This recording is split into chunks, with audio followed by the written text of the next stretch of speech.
Okay, looks like it's time to start. Welcome to EECS 151/251A. So it's got a funny number because it's both an undergraduate and a graduate class at the same time. Not a big difference between them, but you'll discover, if you're a grad student, you'll discover you have to do a little extra work. So this is digital design and integrated circuit. You think you're here for another class, this would be a good time to leave. Before we start, I thought you might be interested in knowing a little bit about me, since you're going to have to sit and listen to me for the next 15 weeks or so. I'm John Warsnick. I'm a professor here in EECS for many years. I started my professional career as a musician in New York. I played electric bass, rock and jazz bands, primarily through high school into undergraduate. Then I got a master's degree in electrical engineering at the University of Illinois, Urbana-Champaign. After that, I moved to California, went to work at the Jet Propulsion Lab down in Southern California in Pasadena. And then at that point, I decided to go back to school, and I got my PhD in computer science. I got another master's in computer science, and then a PhD in computer science at Caltech, and I worked on electronic music stuff, which we could talk about later if you want. I've been on the faculty here since '89. I've worked on integrated circuits, signal processing systems, high performance computer design, generally computer architecture stuff. More recently, in the last few years, I've also been working on wireless systems. In particular, we've been building mesh networks out of millimeter wave directional radios. I've also been the founder of I've been involved with a lot of different companies, but I've been the founder of 3 fairly successful companies. One is Bina, where we were using hardware to accelerate DNA sequencing. Andes Networks was a company we're using hardware to accelerate SSL and security on the web and in servers. And BCube is a company we founded to build signal processing hardware for 5G communication systems. In all of those, I was involved quite heavily in digital design, so I think I have good experience in industry. So if you want to hear any more about that, you're welcome to come to my office hours. And that's a picture of me back in '89. That's what I used to look like before, while my hair was still dark. So happy to talk more about it later in office hours. Okay, so what we're going to do today is talk about the class goals first, with a little bit about the administrative details, and then I'll start introducing some of the material.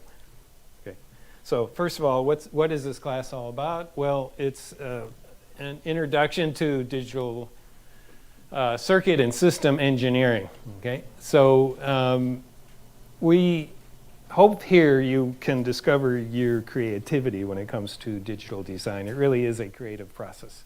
Okay, and we'll give you the tools that you need in order to be a good designer. Right?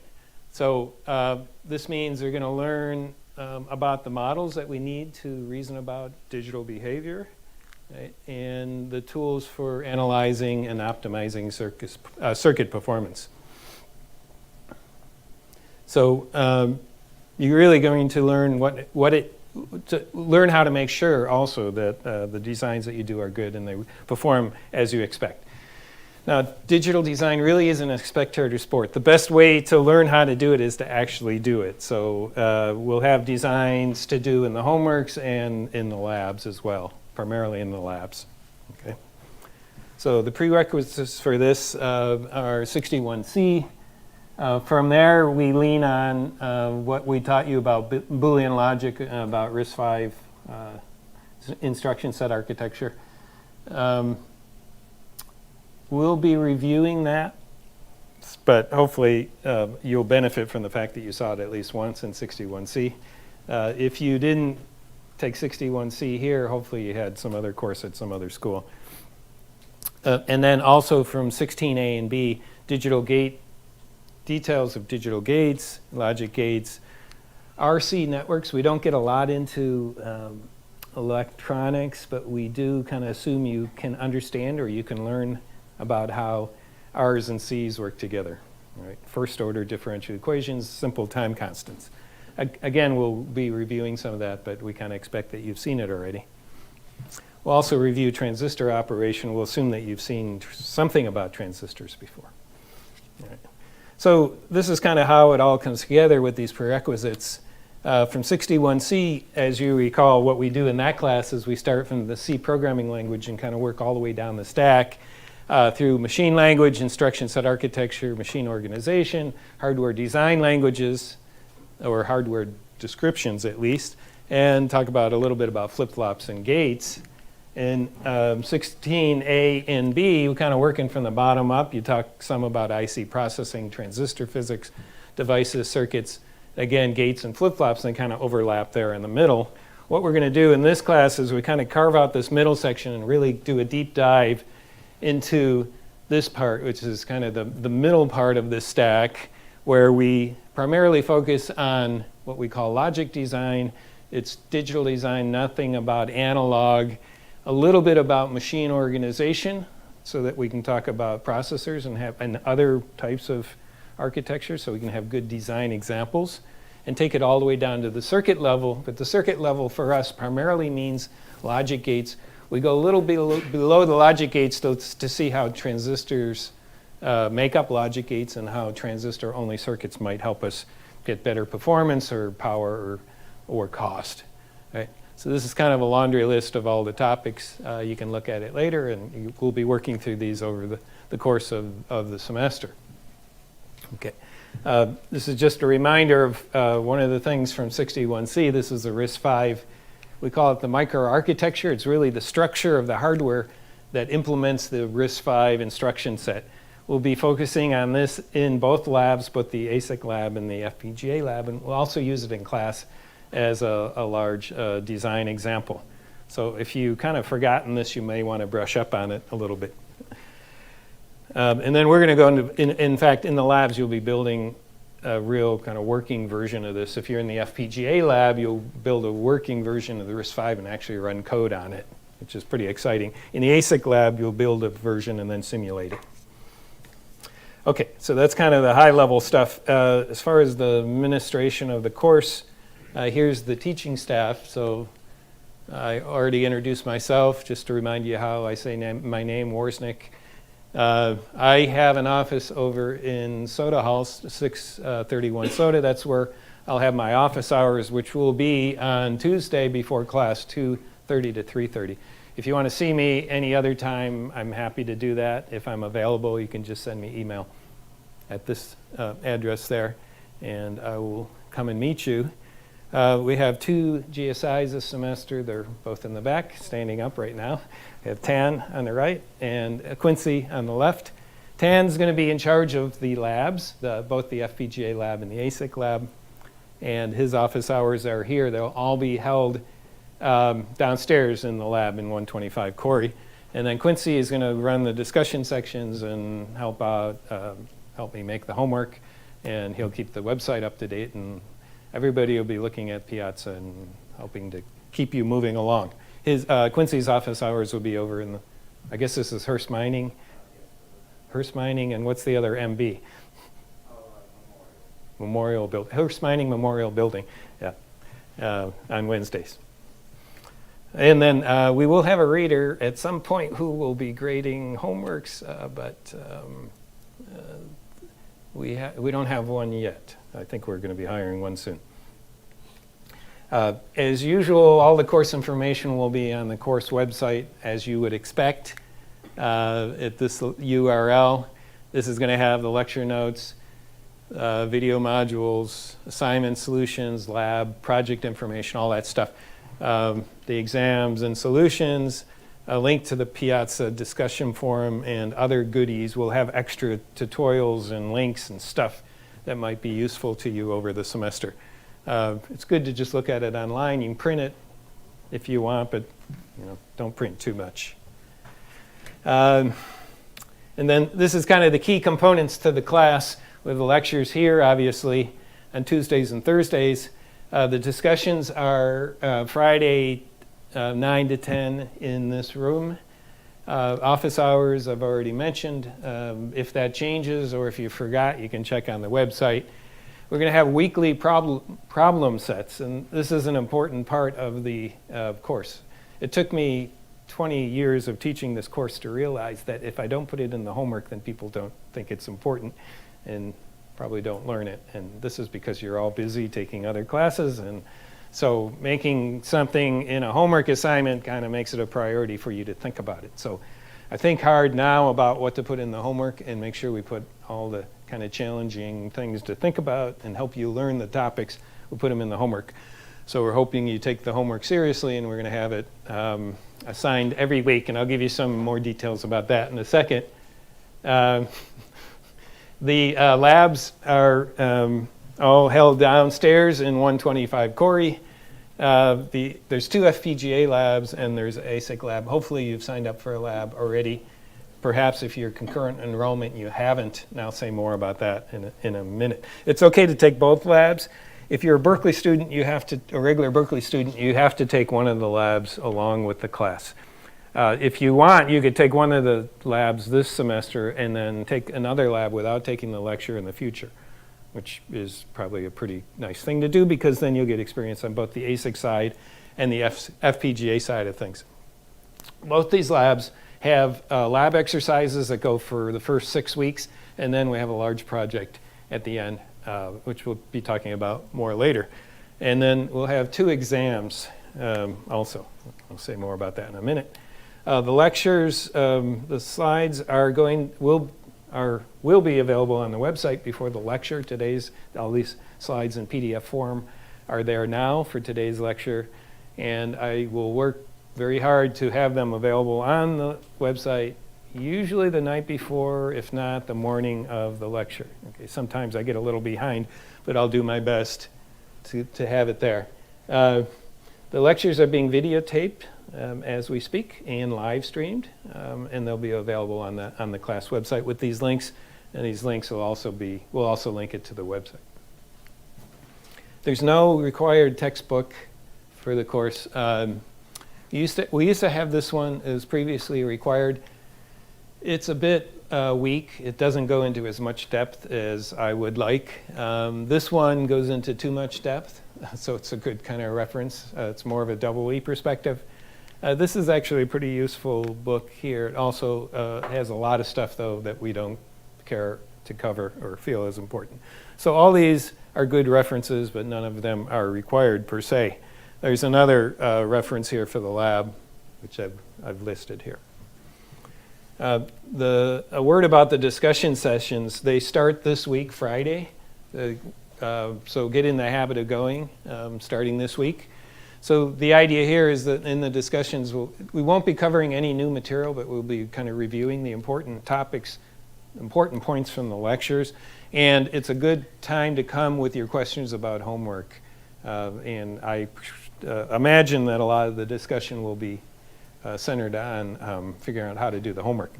So if you want tips on how to do the homework, then going to the discussion would be a good thing to do. You can also go to office hours, but okay. So I think I mentioned all that. The problem sets again. So approximately 12 of these it might be 11, I'm not sure, over the course of the semester, 1 per week. So we're going to post them on Friday of the week that the topics were covered. So for instance, the topics that I'm covering this week, we will have homework going out this Friday, and it will be due in 10 days, in a week and a few days. So you have over the weekend to do them until the midnight on Monday night. And it's, as I mentioned a minute ago, I think this is doing the homework and taking it seriously is essential to understanding the material in the class, particularly since there's no book, right? So it kind of focuses you in on what we think is important and how you should be thinking about this stuff. It's okay to discuss with your colleagues, but everybody needs to turn in their own work and write up. As far as late policy, we'll accept it late, but we deduct points, 20% point deduction per day. So after 5 days, there's no points. And we'll post the solution at that point on the Friday of the week where the homework is due. Right? So once we post the solution. Obviously, we can't give you any points for the homework. Right, so that's the way it works. I don't think it'll be so onerous that you shouldn't be able to get it in on time. If you have some medical reason or something, obviously, come and talk to me about it, because we can allow you to hand it in late without losing points. But you probably want it. I won't allow it after the solutions are out, though. Okay, the labs. So as I mentioned, you get to choose either FPGA lab or ASIC lab. If you are still uncertain about which one, you can come and ask me about it, and I'll give you my perspective. They cover basically the same type of material, but the details are much different. And we'll talk more about this in class, but it really has to do with the implementation technology. Do you implement your digital design as a custom integrated circuit, an ASIC, or do you implement it as programming on an FPGA? Basic principles of digital design hold in either case, but the set of tools that you use and the details of how you do it differ. Both of those are useful for industrial jobs, and both are useful if you're going to go into research. It's just a matter of personal taste. So both have six lab exercises, and the lab exercises are there to kind of teach you the tools and the methodology that you need in order to be an effective designer. Those we ask you to do solo. Yeah, everybody has to do those exercises by themselves, and this is so that everybody gets to learn the tools and the methodology. There's checkoffs for each lab exercise. And those you have to get checked off with the TA either during that lab or at the beginning of the next lab. So you have a whole week basically to complete the requirement. Then after we go through these 6 exercises, there's a project which is a large design centered around the RISC-V microprocessor. And that will be done with a partner. So during the first 6 weeks, you can be kind of checking people out and see if you like them and they think if they might be a good partner for you. And then we'll have a project demo and interview during our week. That'll be and then a project report due around the same time. So that'll be the end of that. As you know, you really register for 2 different things. You register for the lecture, which is 3 units, and the lab, which is 2. I think that's the way it works. Okay. All labs are held in 125. I said that already. TAN's the TA. The labs start this week, which means Wednesday and Thursday of this week. You should show up in the lab that you signed up for. If you're not yet registered, just pick one this week and go to it. It's important that you go to one, and then we'll sort out the registration stuff in the next few weeks, including for the concurrent enrollment students. As I said, we're planning on 2 exams. Exam 1 is scheduled in the evening in the middle of the semester. There'll be no lecture that day. If you look at the class calendar online, you'll see when that is. That's March 12th, 6 to 9. So make sure you block that out in your calendar now. And we'll have there'll be no lecture that day. I think that's a Thursday, but the Tuesday of that week I'll do a review in class to kind of tell you what's important to understand. Exam 2 is tentatively scheduled in the exam slot, which is the last slot of exam week, which is 7 to 10 p.m. on Friday, the 15th. I'm thinking of trying to move that earlier but if you have an opinion about that, let me know. I hate to stretch the semester out that long. It's 2 weeks after the last lecture. Okay, so we'll talk about that later. As I've done in the past, all exams are closed book, but will allow you to have some notes, a double-sided sheet of notes. Okay, course information, you probably know this. Obviously, we use Piazza like all the other classes here in the department. It's a good place to post questions and hear responses from the instructors or other students. If you make sure you register as soon as you can, because things will get started right away. And here's the link that you need to go and register. And I think it's all set up now, so that should be fine. Something you can start right away. I need to mention the cheating policy so that you're warned. This is also on the webpage. I'm not going to read this to you right now, but rest assured we do take serious cheating seriously, and we have software that we can use to kind of check your turned in assignments, including your lab work, and make sure that it's your own and not copied from other people or from previous semesters. This is the grading breakdown for the lecture. Problem sets will be worth 30%. Exam 1, 30%. Exam 2, 40%. I think that all adds up. Yes. And then for the labs, 25% for the lab exercises and 75% for the project. Okay. So, and we'll be giving you more details later on how we're going to grade the project. Right. So let me give you a few tips on how to get a good grade in this class. So first thing is the lecture material in this class I don't think is particularly challenging. You may differ, but I don't think it's not. It's not particularly analytical. It's not particularly mathematical or theoretical. So it's the kind of thing you should be able to sit and listen to without having too much difficulty keeping up with me all the time. All right. So you should understand everything as we're going along. Don't let yourself fall behind the lecture and then try to figure it out later from the notes or the book, which we don't have. Right? So it's going to be hard to do that. The notes will be online before the lecture, usually the night before. You can look at them before class. That should help. Ask questions in class and stay involved. If you need to slow me down, you should do that. I'm happy to pause and answer questions. Or you can come to office hours and understand things, or discussions. But ask a lot of questions and give us feedback on what you're understanding and what you're not. And like I said, you should be able to keep up as we go along. It shouldn't be that difficult compared to some of the other classes in the department. Complete all the homework problems, even the difficult ones, because that's where a lot of the learning will take place. The exams are going to test your depth of knowledge. It's not just, unlike under lower division classes in this department, this is more, we'd like you to be able to take what we're saying, internalize it, and apply it in new situations. Okay, so you really need to understand it well enough to apply it, right?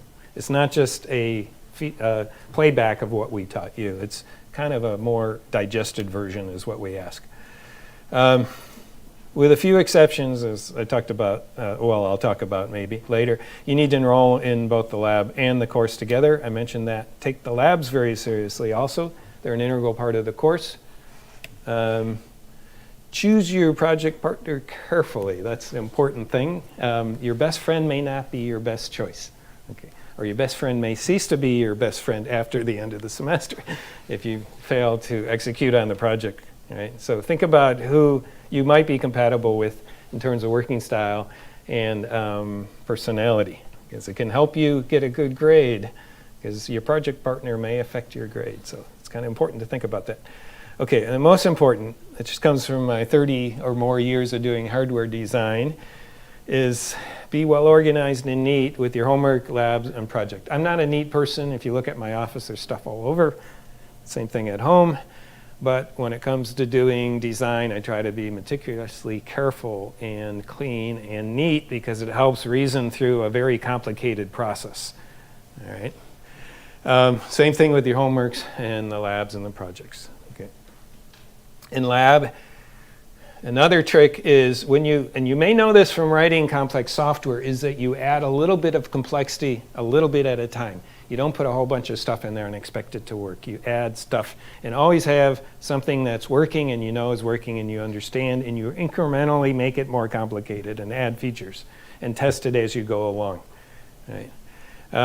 That way you never get too far out of whack. You never get yourself into a hole that you can't debug yourself out of. Right? I see this time and time again. Students panic near the end and they just put a whole bunch of stuff into the design and just can't understand what it's doing. And it sort of works, but it doesn't work all the time, and it's hard to debug. So always kind of move it along a little bit at a time. And the other thing is, if you get to that point where it's just a mess and you don't understand it yourself anymore and you can't debug it, well, just start fresh. It's okay. Second time around goes a lot faster than the first time, right? So you throw out, you do a cleaned up version, and maybe you've experienced this with software design and implementing large software projects. It's the same thing. or even more with hardware, because hardware has a lot more interacting pieces, right? And that's what makes it harder to keep track of and keep debugged. Okay. So getting started this week. Discussions in the lab start this week, as I mentioned. Problem set 1 will be assigned on Friday. Register for Piazza as soon as you can. You have to register for a class account, and there's instructions on how to do this in the lab, but make sure you take care of that this week. If you're registering through concurrent enrollment, and I know there's a bunch of students here that are or would like to, go to the lab this week. Pick the lab that you think you would like to go to. We may need to adjust you later according to how filled the labs are, but go to the one that you'd like to this week. And then come and see me in my office hour before class on Thursday. I need to talk to everybody who wants to get in through concurrent enrollment. And mainly what I want to do is check that you have the proper prerequisites, because if you're registering through concurrent enrollment, you probably were not a student here at Berkeley before. So you didn't take 6D1C. I wanted to make sure you took something equivalent to that. So that I don't want to set you up to fail. If you have the wrong background, then you may not be able to do well in the class.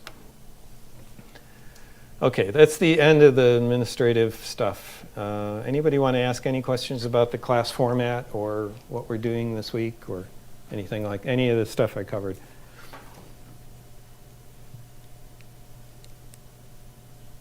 Okay, good. All right, so I'm going to just push ahead then.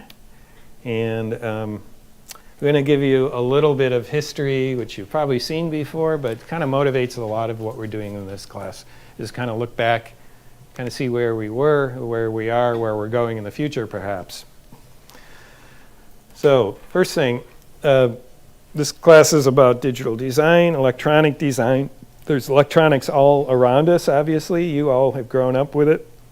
For me, not so much. I saw the beginning of it, but we're all in the middle of it now. We see electronics and consumer products quite a bit, in aerospace and military applications, in automotive applications, communication infrastructure. Right? Those are kind of big sectors of where electronic design is important. But we also see it in the cloud, in Amazon Web Services and Google servers and all the stuff that's now in the cloud. Right. So how did this all start? Well, it all started back in 1947 with the invention of the first transistor. This was at Bell Labs. And here's a picture of the first transistor, which was a big clunky thing, but it had the essential physics that are still governing the transistors that make up all these devices that power all these electronic sectors that I showed you a minute ago. A significant step in this was in about 12 years later when the first integrated circuit was invented. And the difference here is that the transistor I showed you a minute ago was a discrete, separate transistor. This is when they figured out how to put multiple transistors together on a single substrate. Right? In this case, the transistors and the wires that connected them together were all integrated on a single piece of silicon. Right? That's very significant because that meant now we could integrate the connections of transistors, and once we had that, we could start building logic circuits, and then it was just a matter of growing the number of transistors per piece of silicon or per die or per wafer. And this gave rise to this, which you've seen a million times probably in other classes by now, which we call Moore's Law, which wasn't really a law at all. It was more about, it was an observation and a prediction. But what the law says is that the number of transistors per integrated circuit scales at an exponential rate. Right? And what that exponent is changed a little bit, but the main thing is it's exponential. This is a log scale here in a straight line, meaning we have an exponentially increasing number of transistors over time. And so we started with a very small number, thousands, and now we're in the billions. Right? Over the course of since around 1970 when the first integrated circuit was invented. The Moore of Moore's Law is Gordon Moore, who you've all heard of, but you may not have known that he was a Berkeley student. He graduated with a BS in chemistry. This was before we had much of a, actually I don't know what we had as a double E department. I'm sure we had a double E department in 1950. We didn't have a computer science department. Anyways, he graduated in chemistry because he was a material science guy. He was dealing with how to make integrated circuits. And there he is with a 12-inch wafer when he was already pretty old. He's pretty old at this point. But he was the guy who wrote the original paper about how integrated circuit processing would scale over time, right? And that's why it became known as Moore's Law. He made the prediction that the number of transistors would double. I think he was saying every 2 years, changed a little bit over time to every 3 years or so. And interestingly, Moore's Law applied to processors.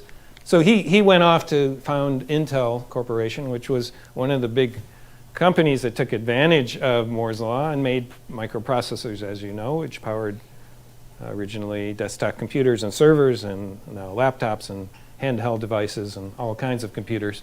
If you look at it for their processors are here. These are all the Intel processors over time. And then above that is the memory chips.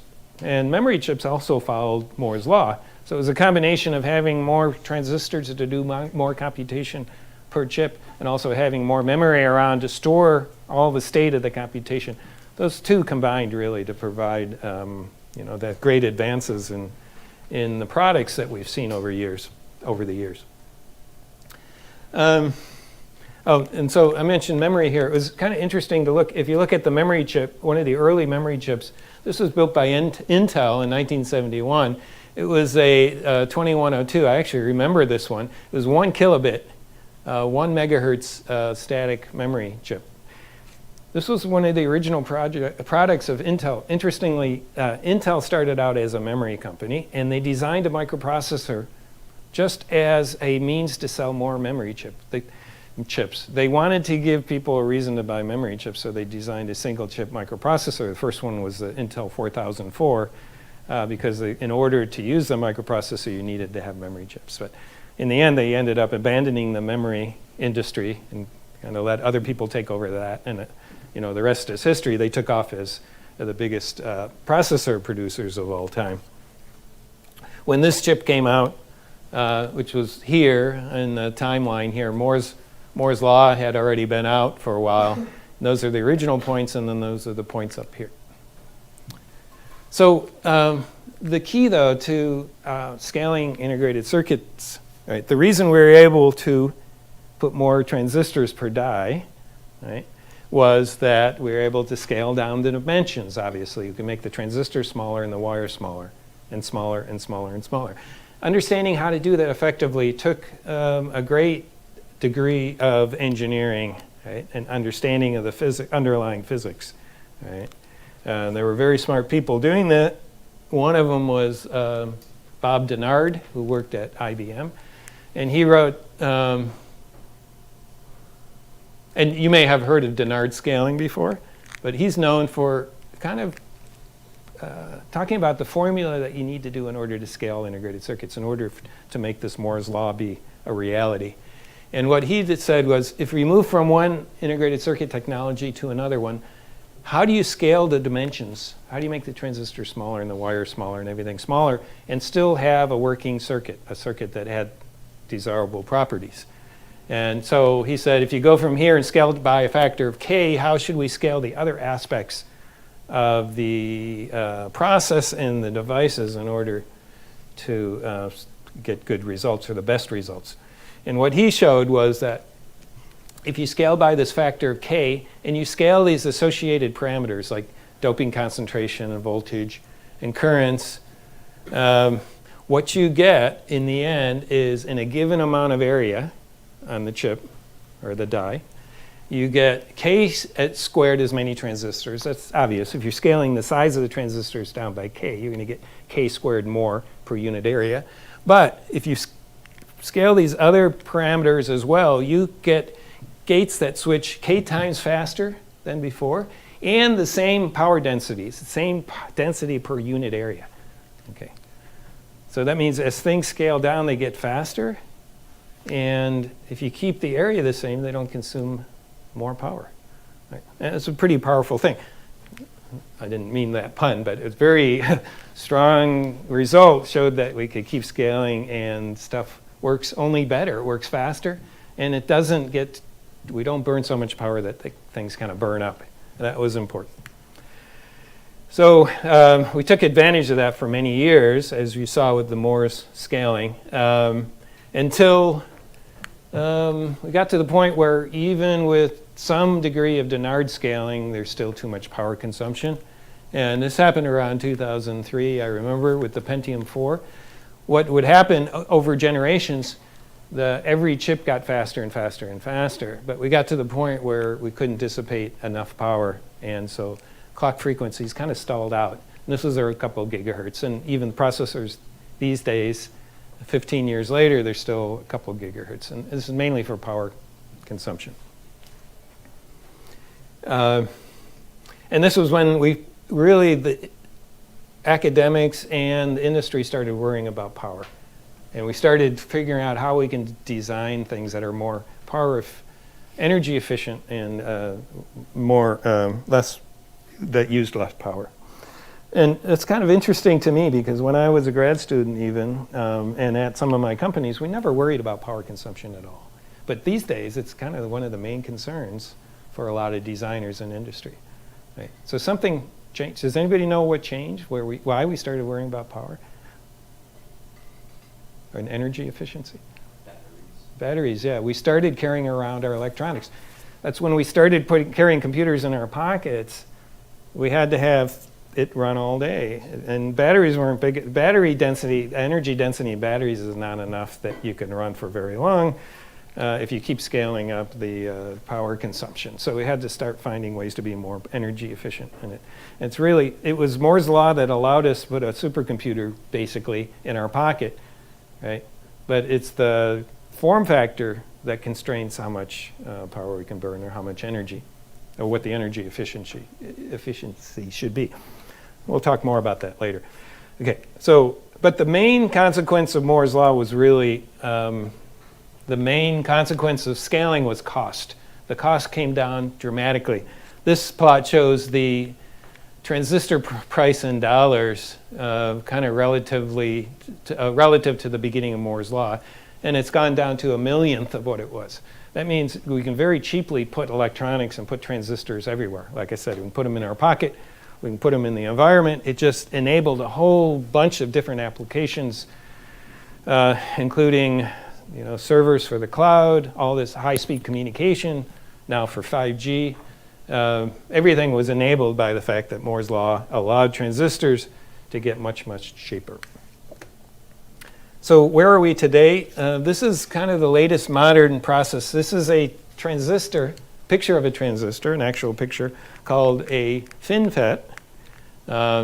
FET, you may have heard of these in 16A or B. I don't know if they talk about these, but a FET is field effect transistor. It's a basic type of transistor we use in most devices these days.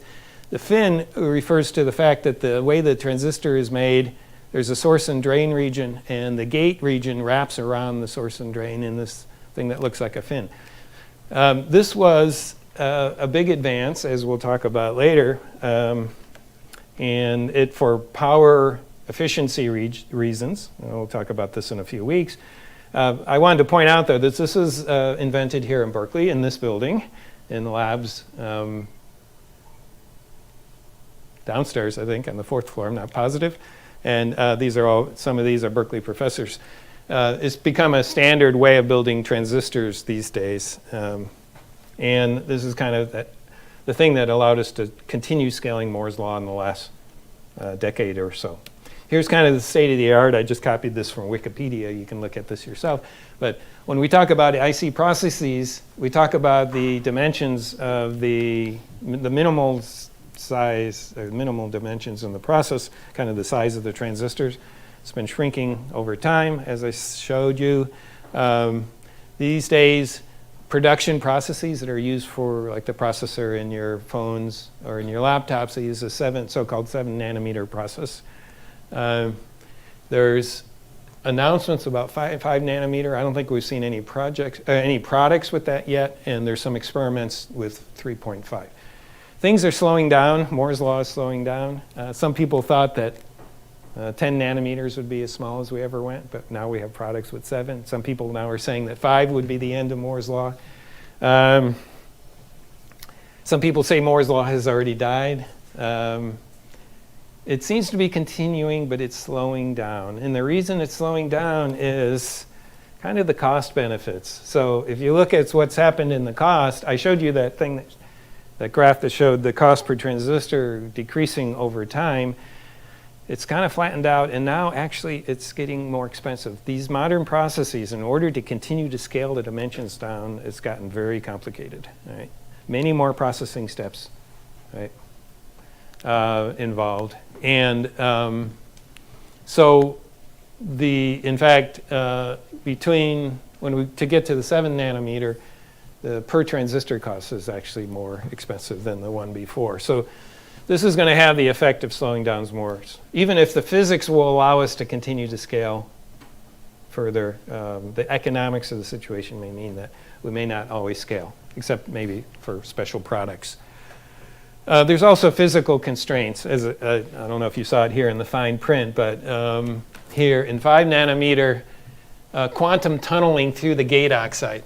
This means that in order to build a working transistor, as you probably know, you need to have insulators between the gate and the channel region of the transistor. There's quantum tunneling at very small dimensions where the electrons just basically flow right through the insulator, and it ceases to act like a switch anymore. It gets too leaky. Right? Too non-ideal. All right. We'll see. I've heard the demise of Moore's law now for about 15 years, maybe 20 years, so we'll see what happens. Okay, this is 150. Yeah, so this class used to be CS150, now it's ECS151 because we combined it with EE141.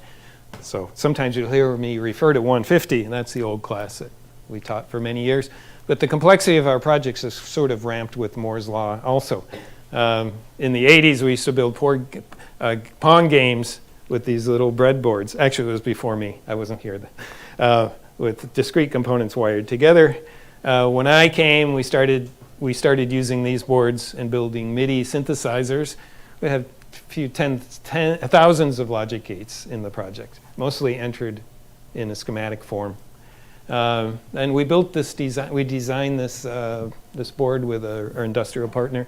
This allowed us to scale up to tens of thousands of logic gates. These are logic gates that are inside an FPGA, field programmable gate array, which we're still going to use in the lab, but we have a more sophisticated one these days. Back then, we were doing tens of K logic gates. We're doing things like we would broadcast video over Ethernet, and then your project would decode the Ethernet packets and display the video on a display. We went to this standard board back in around 2010. At that point, we started doing projects based on the MIPS processor, which was kind of something that's sort of like an ARM processor. I would build the complete processor and do some video processing. And then more recently, we moved to this board called a PINC board, which has SoC, programmable SoC on it with lots of programmable logic gates in the FPGA. And you'll see what the project is going to be, but we're going to base it around the RISC-V processor and do some simple music or sound generation. Okay, so other outcomes of Moore's law. I said the main thing was cost. Frequency, as I mentioned earlier, was also a big benefit of Moore's scaling. If you look at the clock frequency of processors over the years, this increased for many years exponentially also, up until around 2003, when I said frequencies could not be increased anymore because of power dissipation was too high. All these increasing clock frequencies meant that the processors had higher performance. They could run more instructions per unit time. That means they were faster. You could run more ambitious programs quicker. When we get to if we can't increase the clock frequency, then we have to think about other ways to get performance, right? So the other ways to get performance these days mean more processor cores. So most of the processors that you see inside even in your phone, but in your laptop or other places have more than one processor core. So you're running more than one thread or one process at a time. That's a way to get more performance from a single processor. And as we'll see later, that idea allows us to be more energy efficient. The other way to get more performance is to move some of the computation out of software and move it directly into hardware gates. So we can build accelerators that directly execute and speed up parts of the computation. And that's been shown to be much more power efficient and cost efficient than running everything as software, right?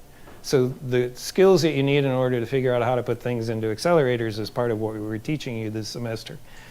Lest you think that all we do is design processors, we design lots of other things. Processors is one, but there's other things as well that we design. People call them accelerators, but they're really custom built, special built circuits that execute some particular task.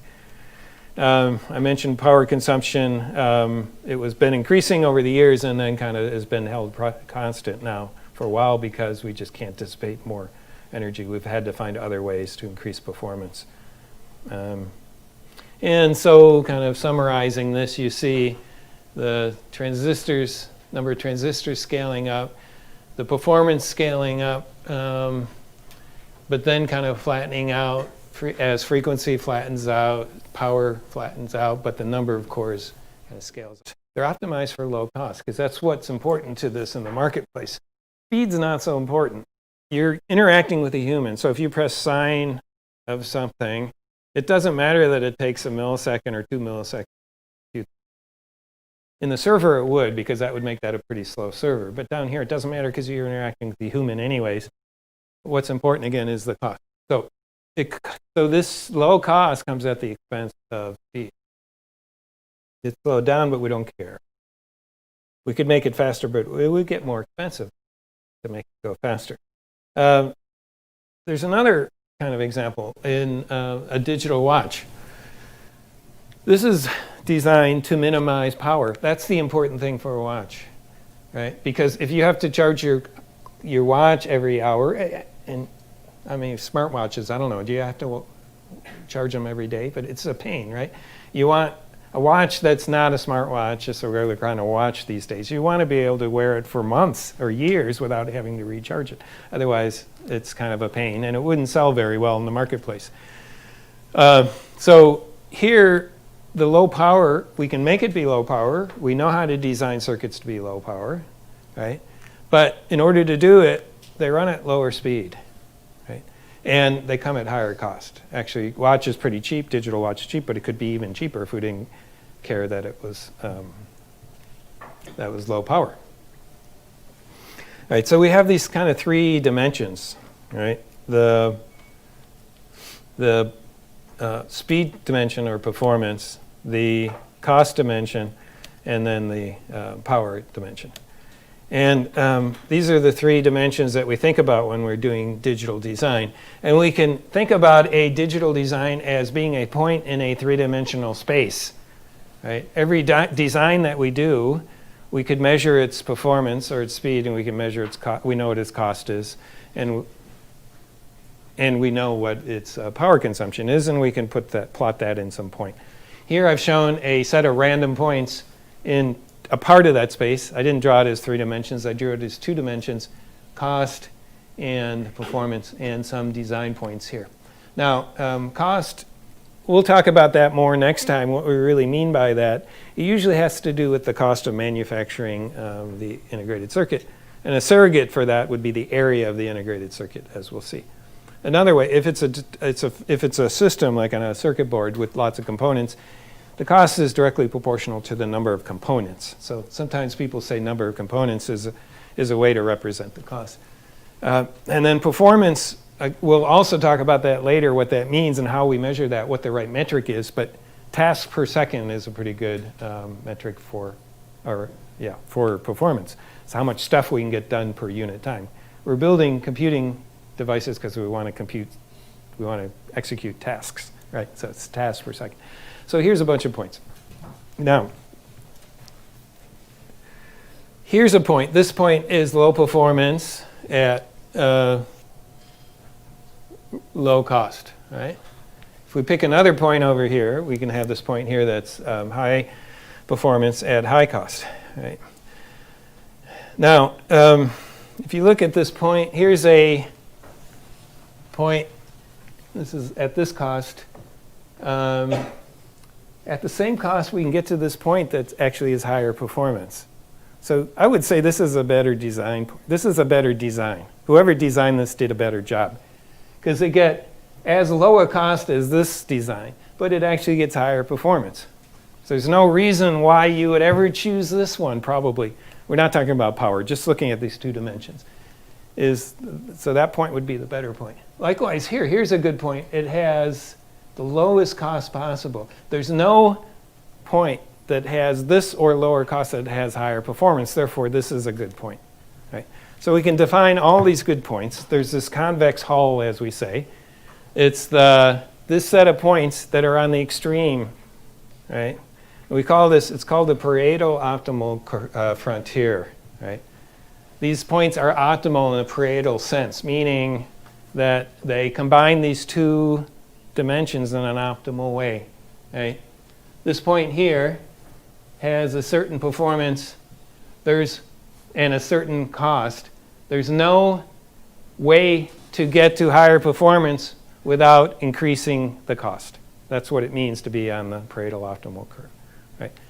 So all these points in the interior are bad, well, suboptimal design points. Our goal as designers is to get to understand how to get the Pareto optimal curve, or get to the Pareto optimal frontier. Now, which point on this frontier you choose really depends on the specification of the product. What you care more about, do you care more about performance? Do you care more about cost? Or do you care about some balance between the two, which would be kind of in this region? This would be the high performance, high cost. This is low performance, low cost. So it depends. If you're working at a company, your marketing department's going to tell you what's important. Is it more important that it goes fast, or is it more important that it doesn't cost very much, right? That's kind of beyond what we do in this class, but understanding how to get to the optimal points is what we do. And so when we say we're going to optimize our design, that's what we mean. We're going to squeeze out all the inefficiencies so we move closer to the Pareto optimal curve. All right, so here's the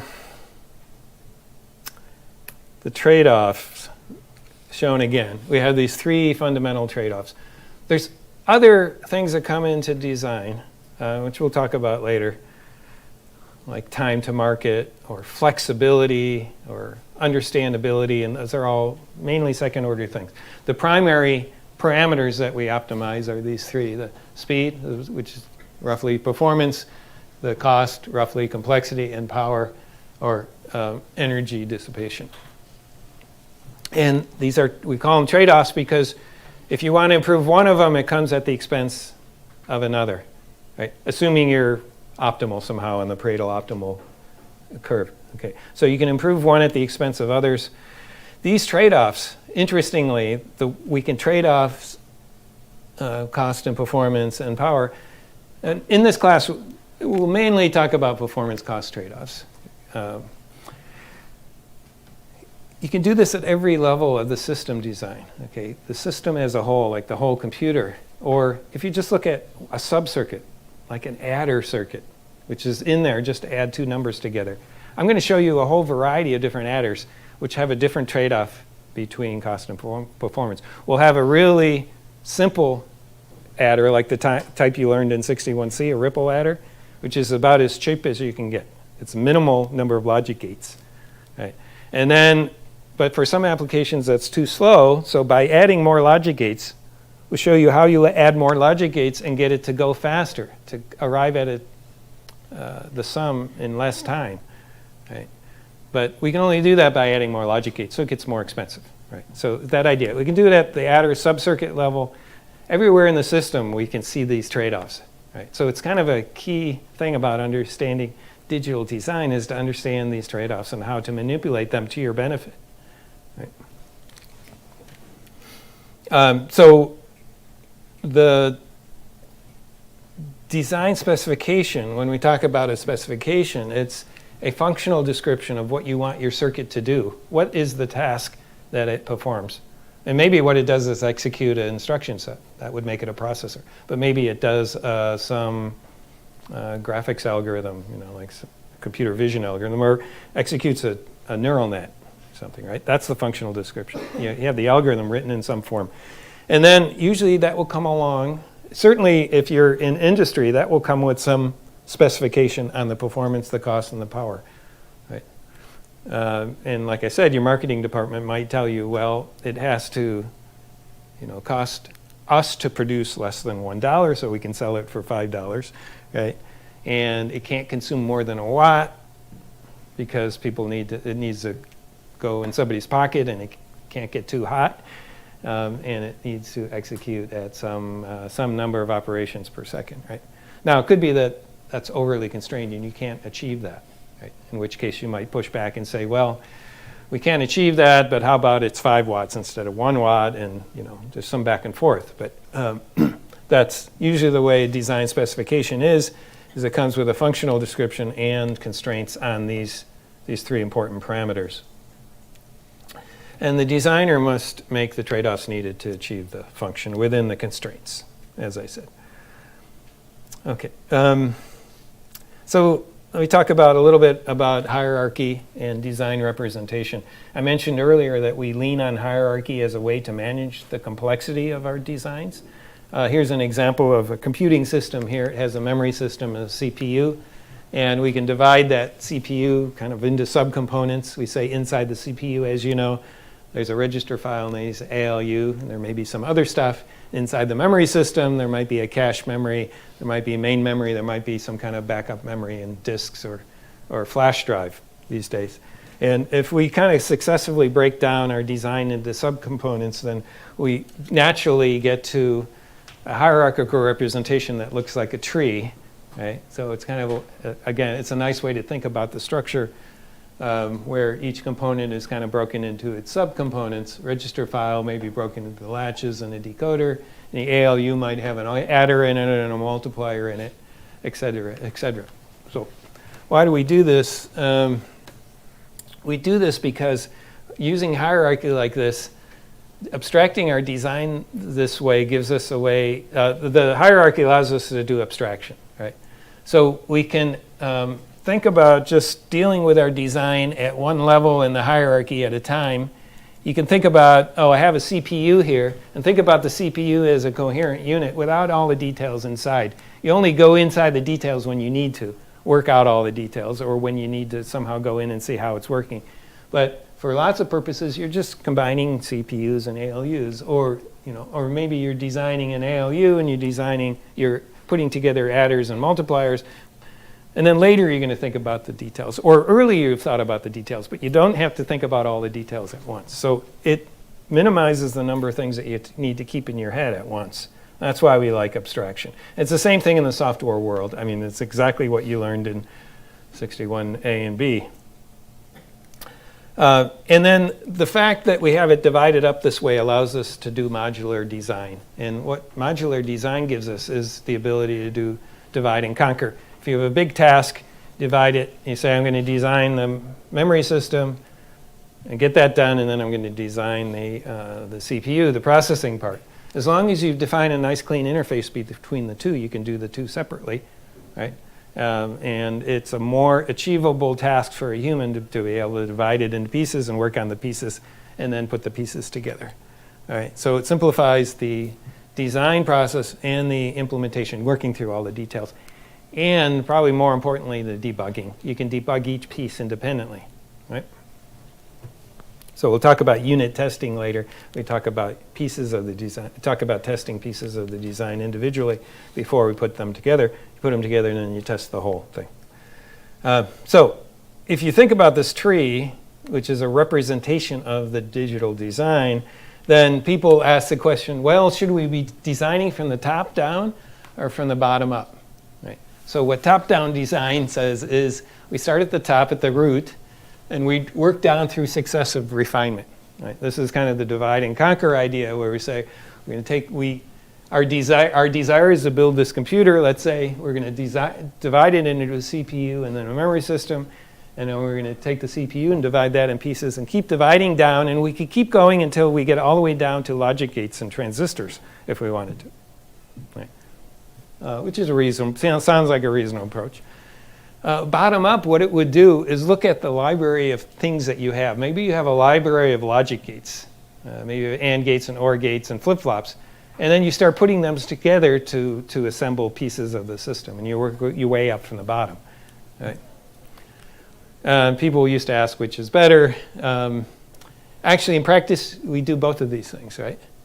We need the top-down to handle the complexity. That's the divide and conquer idea. And we need the bottom-up, since the structure of what we design is influenced by the primitives. Okay. And we will see this in this class. When you're designing with an FPGA, you have different logic level primitives than when you're designing with an ASIC. What's in your library? We're not going to design the transistor level circuits. I mean, you could. In the old days, we used to do that. But these days, you don't. You have a library of pre-designed pieces, like flip-flops and logic gates, and maybe slightly bigger components like multiplexers and other stuff. Those are the pieces that you have available to you to help you build the chip.